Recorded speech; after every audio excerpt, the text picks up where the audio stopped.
Volume 4, Chapter 9. Give thy thoughts no tongue, Hamlet. The Baron St. Fox, whom anxiety for his friend had kept awake, rose early to enquire the event of the night, when, as he passed the Count's closet, hearing steps within, he knocked at the door, and it was opened by his friend himself.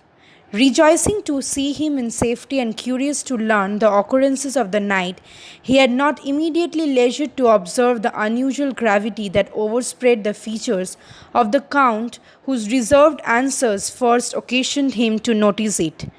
The Count then smiling endeavoured to treat the subject of his curiosity with levity, but the Baron was serious and pursued his enquiries so closely, that the Count at length, resuming his gravity, said, "Well, my friend, press the subject no farther, I entreat you. And let me request also that you will hereafter be silent upon anything you may think extraordinary in my future conduct. I do not scruple to tell you that I am unhappy, and that the watch of the last night has not assisted me to discover Ludovico. Upon every occurrence of the night you must excuse my reserve." "But where is Henry?" said the Baron with surprise and disappointment at this denial. "He is well in his own apartment," replied the Count. "You will not question him on this topic, since you know my wish." "Certainly not," said the Baron, somewhat chagrined, "since it would be displeasing to you, but methinks, my friend, you might rely on my discretion and drop this unusual reserve. However, you must allow me to suspect that you have been reason to become a convert to my system, and are no longer the incredulous knight you lately appeared to be." "Let us talk no more upon the subject," said the Count.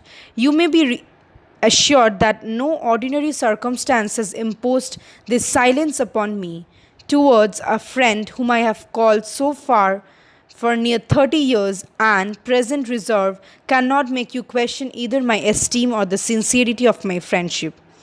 "I will not doubt either," said the Baron, "though you must allow me to express my surprise at this silence."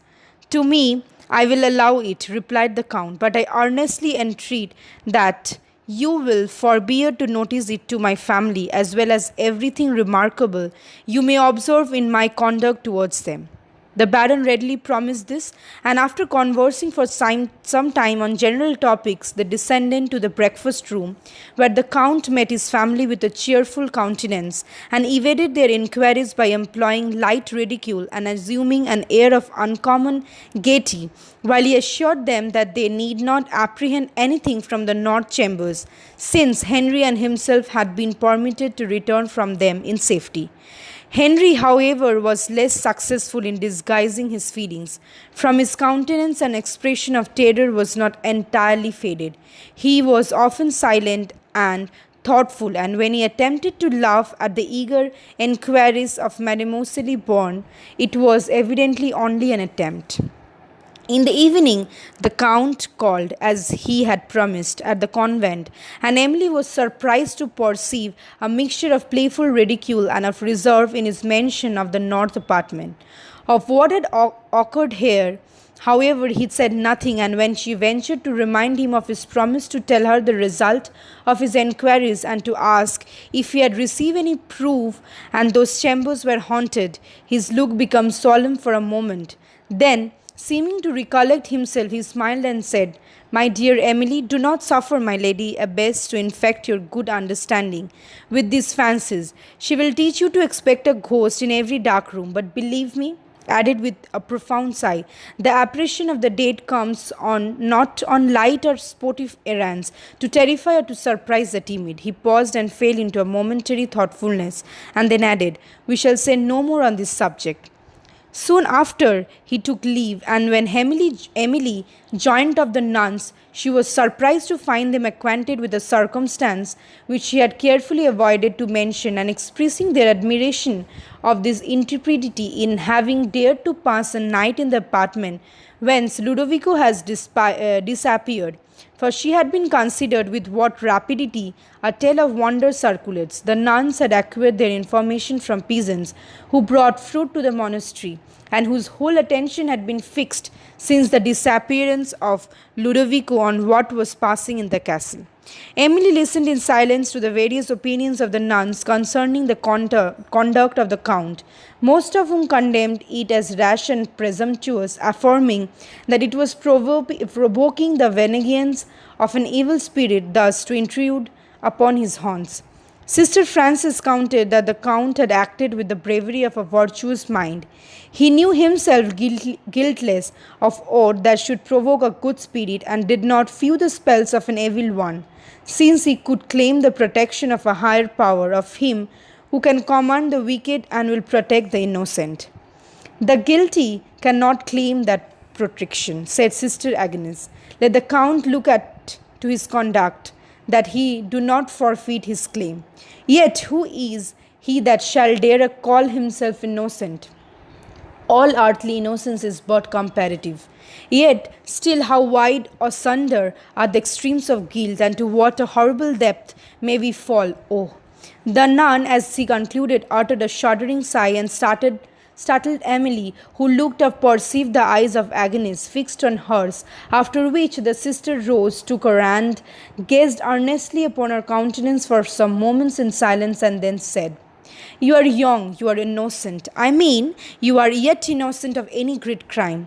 But you have passions in your heart, scorpions. They sleep now. Be aware how you awaken them. They will sting you even unto death." Emily, affected by these words and by the solemnity which they were delivered, could not suppress her tears. "Ah, it is so," exclaimed Agnes, her countenance softening from his sternness. "So young and so unfortunate. We are sisters then indeed. Yet there is no bond of kindness among the guilty," she added, while her eyes resumed their wild expression. "No gentleness, no peace, no hope. I knew them all once. My eyes could weep, but now they burn. For now my soul is fixed and fearless. I lament no more." "Rather let us repent and pray," said another nun. "We are taught to hope that prayer and penitence will work our salvation. There is hope for all who repent and turn to the true faith," observed Sister Frances. "For all but me," replied Agnes solemnly, who paused and then abruptly added, "My head burns. I believe I am not well. Oh, could I strike from my memory all former scenes, the figures that rise up like furies to torment me? I see them when I sleep and when I am awake. They are still before my eyes. I see them now." She stood in a fixed attitude of horror, her straining eyes moving slowly round the room, as if they followed something. One of the nuns gently took her hand to lead her from the parlour. Agnes became calm, drew her other hand across her eyes, looked again, and sighing deeply said, they are gone, I am feverish. I know not what I say. I am thus sometimes, but it will go off again. I shall soon be better. Was not that the vesper bell?" "No," replied Frances. "The evening service is past. Let Margaret lead you to your cell." "You are right," replied Sir Agnes. "I shall be better there. Good night, my sister. Remember me in your orations." When they had withdrawn, Frances, observing Emily's emotion, said, "Do not be alarmed. Our sister is often thus deranged. Though I have not lately seen her so frantic, her usual mood is melancholy. This fit has been coming on for several days. Seclusion and the customary treatment will restore her." "But how rationally she conversed at first," observed Emily. "Her ideas followed each other in perfect order." "Yes," replied the nun. "This is nothing new. Nay, I have sometimes known her argue not only with method but with acuteness, and then in a moment start off into madness." "Her conscience seems afflicted," said Emily. "Did you ever hear what circumstance reduced her to this deplorable condition?" "I have," replied the nun, who said no more till Emily repeated the question, when she added in a low voice and looking significantly towards the other boarders, "I cannot tell you now, but if you think it worth your while, come to my cell tonight, when our sisterhood are at rest, and you shall hear more. But remember, we rise to midnight prayers, and come either before or after midnight." Emily promised to remember, and the abbess soon after appearing, they spoke no more of the unhappy nun. The Count, meanwhile, on his return home, had found M. du Pont in one of those feats of despondency which his attachment to Emily frequently occasioned him, an attachment that has subsisted too long to be easily subdued, and which had already outlived the opposition of his friend. M. du Pont has forced him Emily in Gascony during the lifetime of his parent, who, on discovering his son's partiality for Mademoiselle Saint Aubert, his inferior in point of fortune, forbade him to declare it to her family or to think of her more.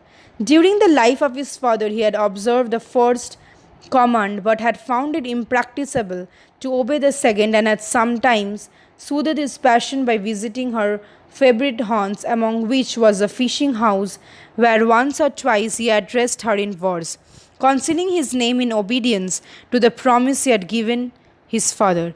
There too he played the pathetic air to which she had listened with such surprise and admiration, and there he found the miniature that has since cherished a passion fatal to his repose.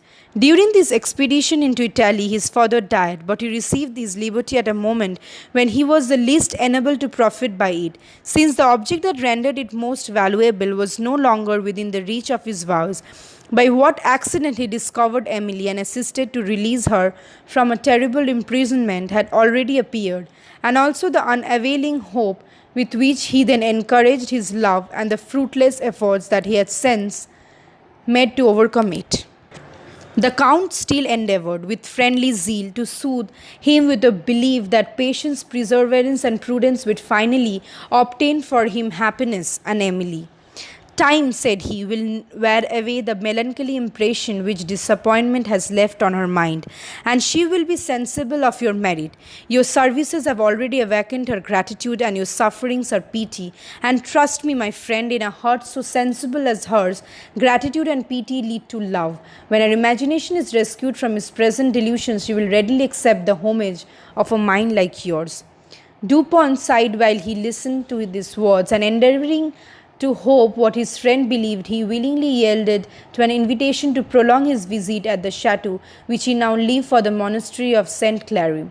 When the nuns had retired to rest, Emily told of her appointment with Sister Frances, whom she found in her cell engaged in prayer before a little table, where appeared the image she was addressing, and above the dim lamp that gave light to the place. Turning her eyes as the door opened, she beckoned to Emily to come in, who, having done so, seated herself in silence beside the nun's little mattress of straw, till her orisons should conclude. The latter soon rose from her knees, and taking down the lamp and placing it on the table, Emily perceived there a human skull and bones lying beside an hourglass. But the nun, without observing her emotion, sat down on the mattress by her, saying, "Your curiosity, sister, has made you punctual, but you have nothing remarkable to hear in the history of poor agonists, of whom I avoided to speak in the presence of my lay sisters, only because I would not publish her crime to them." "I shall consider your confidence in me as a favour," said Emily, "and will not misuse it. Sister Agnes," resumed the nun, "is of a noble family, as the dignity of her heir must already have informed you, but I will not dishonour their name so much as to reveal it. Love was the occasion of her crime and of her madness. She was beloved by a gentleman of inferior fortune, and her father, as I have heard, bestowing her on a nobleman whom she disliked, an ill-governed passion proved her destruction. Every obligation of virtue and of duty was forgotten, and she profaned her marriage vows, but her guilt was soon detected, and she would have fallen a sacrifice to the vengeance of her husband, had not her father contrived to convey her from his power. But what means he did this, I never could learn, but he secreted her in the convent, where he afterwards prevailed with her to take the veil, while a report was circulated in the world that she was dead, and the father, to save his daughter, assisted the rumour and employed such means as induced her husband to believe she had become a victim of his jealousy. You look surprised," added the nun, observing Emily's countenance. "I allow the story is uncommon, but not, I believe, with a parallel." "Pray proceed," said Emily, "I am interested." "The story is already told," resumed the nun. "I have only to mention that the long struggle when Agnes suffered between love, remorse, and a sense of the duties she had taken upon herself in becoming of her order at length unsettled her reason. At first she was frantic and melancholy. By quick alternatives, Then she sank into a deep and settled melancholy, which still, however, has at times been interrupted by fits of wildness, and of late these have been again been frequent. Emily was affected by the history of the sisters, some parts of whose story brought to her remembrance that of the Marchioness de Villeroy, who had also been compelled by her father to forsake the object of her affection for a nobleman of his choice, but from that Dorothy had related, there appeared no reason to suppose that she had escaped the vengeance of a jealous husband, or to doubt for a moment the innocence of her conduct. But Emily, while she sighed over the misery of the nun, could not forbear shedding a few tears of the misfortunes of the Marchioness.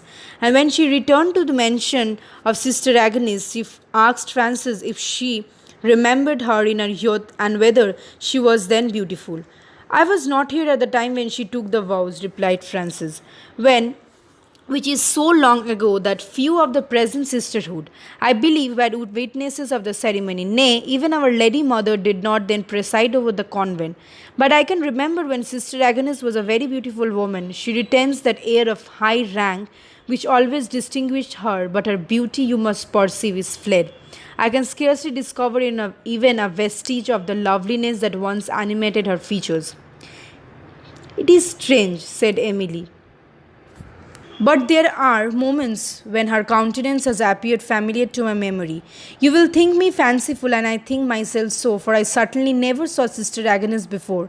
I came to this convent, and I must therefore have seen some person whom she strongly resembles, though of this I have been in no recollection. You have been interested by the deep melancholy of her countenance, said Frances, and its impression has probably diluted your imagination, for I might as reasonably think I perceive a likeness between you and Agnes as you that you have seen anywhere but in this convent, since this has been her place of refuge for nearly as many years as make your age. Indeed, said Emily. Yes, rejoined Frances. And why does the circumstance excite your surprise? Emily did not appear to notice this question, but remained thoughtful for a few moments and then said, it was about the same period that Marchioness de Villeroy expired. That is an odd remark, said Frances. Emily, recalled from a reverie, smiled and gave the conversation another turn, but it soon came back to the subject of the unhappy nun, and Emily remained in the cell of Sister Frances till the midnight bell aroused her, when apologizing for having interrupted the sister's repose till his late hour, they quitted the cell together. Emily returned to her chamber, and the nun, bearing a glimmering taper, went to her devotion in the chapel.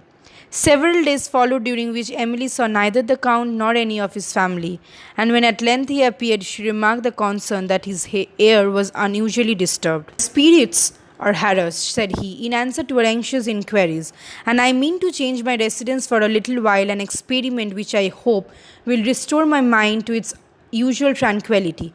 My daughter and myself will accompany the Baron St. Fox to his chateau.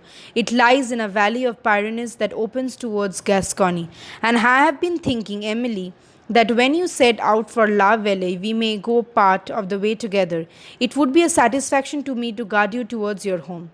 She thanked the Count for his friendly consideration and lamented that the necessity for her going first to Toulouse would render this plan impracticable. But when you are at the Baron's residence, she added, you will be only a short journey from La Vallée, and I think, sir, you will not leave the country without visiting me. It is unnecessary to say that with what pleasure I should receive you and the Lady Blanche. I do not doubt it, replied the Count, and I will not deny myself and Blanche the pleasure of visiting you, if your affairs should allow you to be at La Vallée about the time when he can meet you there. When Emily said that she should hope to see the Countess also, she was not sorry to learn that the lady was going, accompanied by Mademoiselle Bern, to pay a visit for few weeks to a family in Lower Languedoc.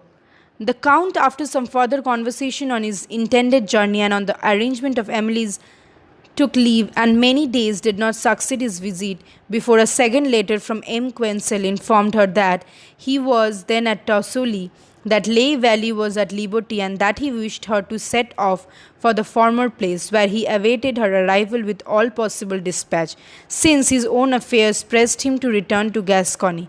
Emily did not hesitate to obey him, and having taken an affecting leave at the Count's family, in which M. du Pont was still included, and of her friends at the convent, she set out for Toulouse, attended by the unhappy Amity and guarded by a steady servant of the Count.